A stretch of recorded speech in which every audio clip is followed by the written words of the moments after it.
Setiap kali datang ke pameran seni rupa, apa yang selalu saya suka adalah cutting stikernya.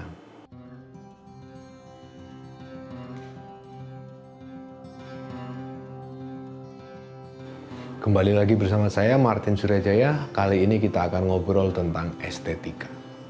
Estetika biasanya diartikan sebagai kajian tentang keindahan.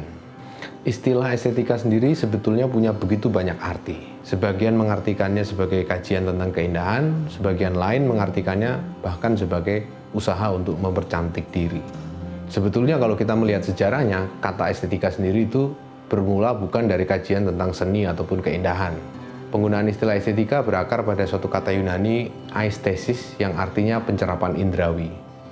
Jadi para pemikir sejak masa Plato sampai dengan Immanuel Kant di abad ke-18 mengartikan estetika rata-rata sebagai kajian tentang proses pencerapan indrawi itu. Karena itu estetika semula merupakan bagian dari kajian epistemologi, kajian tentang asal-usul dan prinsip dasar dari pengetahuan manusia. Peralihan pengertian estetika baru terjadi di sekitar abad 18, khususnya dengan pemikiran salah seorang tokoh estetikawan pertama, yaitu Alexander Baumgarten.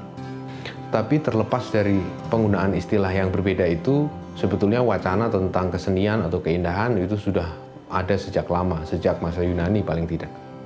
Tradisi pemikiran yang berkembang sejak masa Yunani sampai dengan abad pertengahan dan bahkan sampai dengan era modern, biasa mengartikan keindahan sebagai satu sisi dari sebuah segitiga konseptual, yaitu sebuah segitiga yang mempersatukan ide tentang apa yang indah, apa yang benar, dan apa yang baik.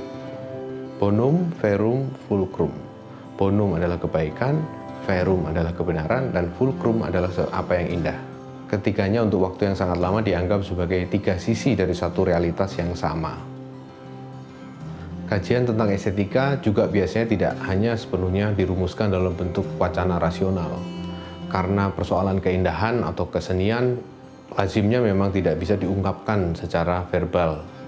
Oleh karena itu, telah lama muncul sebuah pengertian bahwa keindahan itu tidak mungkin dibahasakan. Salah seorang pemikir di abad ke-17 menyebutnya dengan sebuah frase je ne sais quoi, yang artinya adalah aku tidak tahu apa. Keindahan adalah sesuatu yang tentangnya aku tidak tahu apa, je ne sais quoi.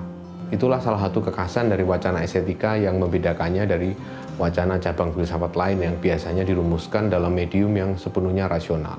Usaha untuk menggambarkan kekhasan dari keindahan, sesuatu yang menjadi inti definisional dari keindahan, telah menggiring para pemikir estetika untuk sampai pada suatu kesimpulan. Salah satu kesimpulannya adalah bahwa apa yang membuat sesuatu itu indah haruslah dilihat dari segi wahananya. Lebih tepatnya, dari segi bagaimana sang seniman berhasil mengolah wahananya. Inilah yang dikenal dengan konsep kekhasan wahana atau medium specificity. Konsep ini muncul sekitar abad ke-19 akhir, khususnya dalam pemikiran para formalis. Salah satunya seperti dalam seni rupa ada Cliff Bell misalnya. Sedangkan dalam musik ada Edward Hanslick. Mereka ini adalah para pemikir estetika yang sangat menekankan kekhasan wahana. Mereka melihat bahwa indahnya sebuah lukisan haruslah dilihat murni dari segi aspek formalnya, dari segi bagaimana si seniman itu mengolah medium gambar itu sendiri.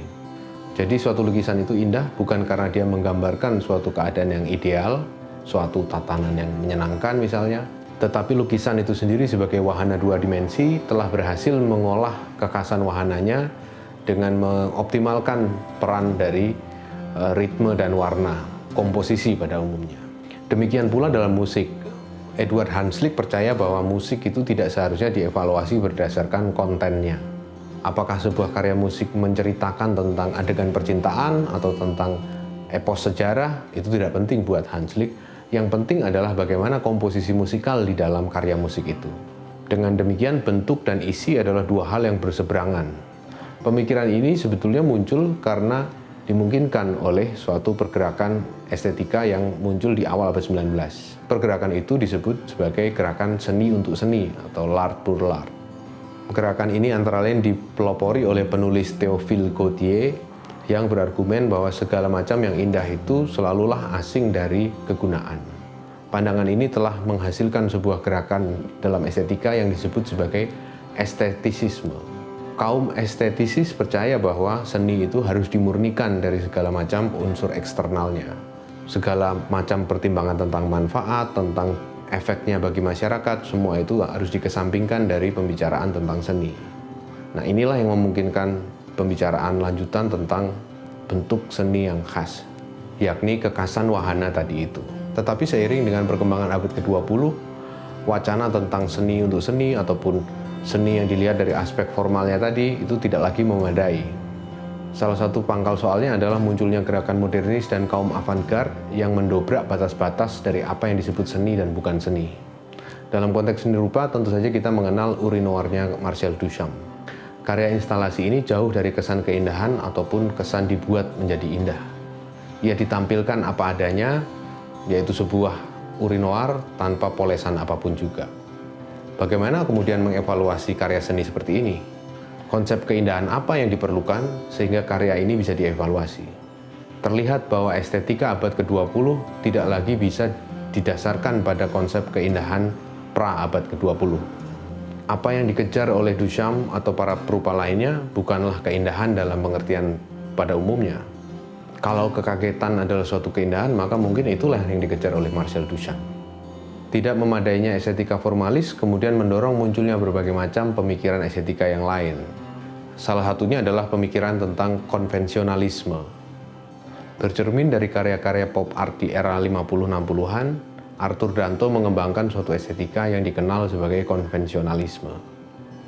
Ini adalah sebuah pandangan di mana keindahan dari karya seni atau bahkan status sebuah karya seni itu sendiri tidak ditentukan oleh sifat-sifat inheren dari objek yang dipamerkan, tetapi dari eye of the beholder atau mata si pemirsa atau pembaca atau penonton. Ini bukanlah subjektivisme, melainkan intersubjektivisme. Artinya, suatu karya itu menjadi karya seni bukan karena dia dianggap karya seni oleh seorang, tetapi dia dianggap sebagai karya seni karena banyak orang bersepakat bahwa itulah memang karya seni. Demikian pula dengan keindahan. Keindahan bukanlah suatu realitas individual, bukanlah sesuatu yang ditentukan oleh evaluasi personal seorang demi seorang, tetapi merupakan hasil dari suatu konsensus bersama yang tercipta secara tidak disengaja yang menyatakan bahwa karya itu layak disebut indah. Dibaca dalam perspektif ini, maka urinoir yang dibikin oleh Duchamp itu bisa disebut sebagai karya seni karena dia telah menjadi bagian dari tradisi seni rupa modern. Dan juga pada masa ketika dia dilahirkan, semua otoritas seni dalam arti institusi seni menyatakannya sebagai atau menganggapnya sebagai karya seni. Estetika kontemporer tidak hanya berurusan dengan masalah apakah sesuatu itu seni atau bukan seni, atau bahkan sesuatu itu indah atau bukan indah, tetapi juga membahas lebih jauh lagi tentang hubungan antara seniman dan dunia di sekelilingnya, antara seniman dan yang bukan seniman. Dalam sejarah pemikiran estetika abad ke-20, pembedaan antara seniman dan bukan seniman itu semakin lama semakin ditinggalkan. Karena seniman dan bukan seniman tidak lagi bisa dibedakan, maka pada dasarnya semua orang itu adalah seniman. Oleh karenanya, tugas seorang seniman bukan lagi menciptakan karya seni dalam pengertian konvensionalnya, tetapi menciptakan hubungan-hubungan sosial yang baru, relasi-relasi yang baru. Ini adalah pandangan inti dari estetika relasional yang tumbuh sekitar akhir atau peralihan abad 20 ke 21. Oke, begitu saja dulu uraian tentang estetika. Sampai jumpa lagi di video berikutnya.